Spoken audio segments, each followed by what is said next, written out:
What's up, guys? It's the review guy here. And yeah, I got this.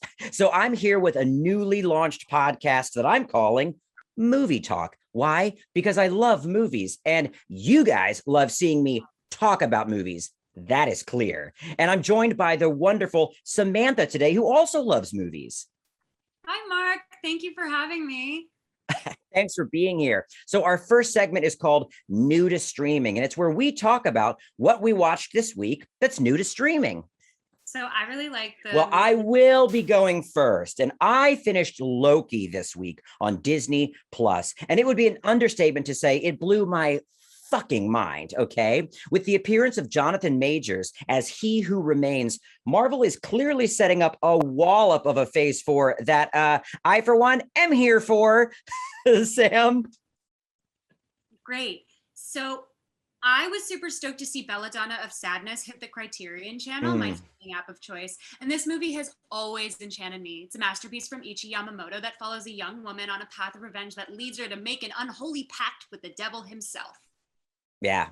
And that's what is that on? What's app is that on?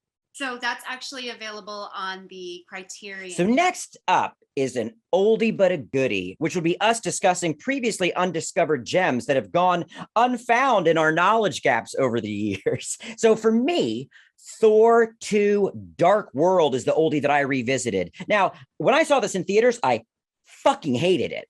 Right. But upon revisiting it, and yes, my good friend Angry Orchard Hard Cider went along for the ride with me.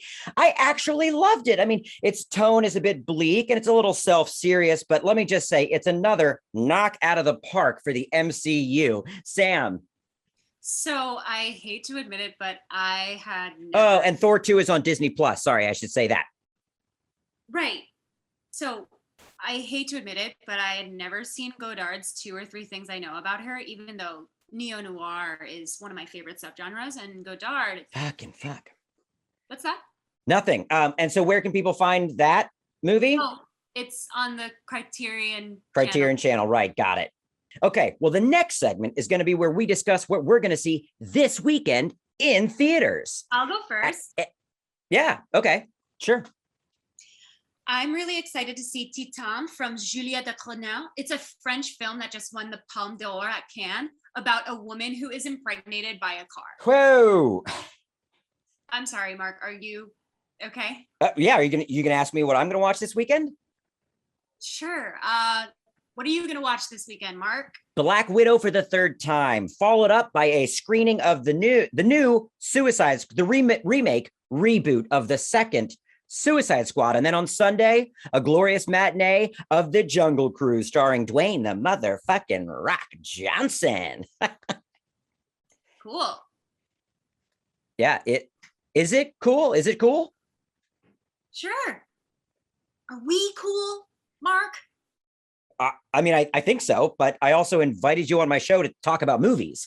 We have been talking about movies. No, we haven't. No, I don't even think you've seen the movies I'm talking about. I mean, have you? Have you seen WandaVision or The Mandalorian? Well, those are famously TV shows, but no, I actually have a really hard time with treadmill storytelling.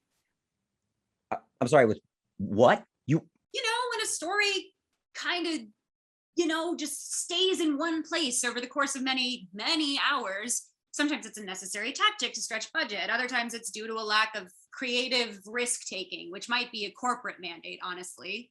It could also be done in an effort to keep certain IP alive and potent in the consumer's eyes while the larger entity kind of treads water before a bigger, more momentous swing can be taken. Why can't you just let me like what I like? I'm not saying you can't like it. I'm saying I don't like it. My criticism of something shouldn't lower the value of it for you. Those are two different things, buddy. Okay, all right. Well, try this one on for size, meanie. Thor Ragnarok was a singular vision driven by an auteur. That still serves a function within a larger entertainment conglomerate that is, whether consciously or not, actively working toward flattening the individuality of artistic expression. Okay, so we're all wrong because the wildly popular thing that you hate is successful, but the hyper niche thing that nobody cares about, you love. Or does it just mean you have bad taste? So you're saying the thing most people like is definitely the best thing? So by that logic, I guess McDonald's is the best food ever. Best for us, full of the most nutrients, keeps our systems healthy and rich and thriving. And any small mom and pop shops are probably stupid and niche and bad. They should all go to hell. No room for the little guy, only big dumb smash, smash, broom, broom.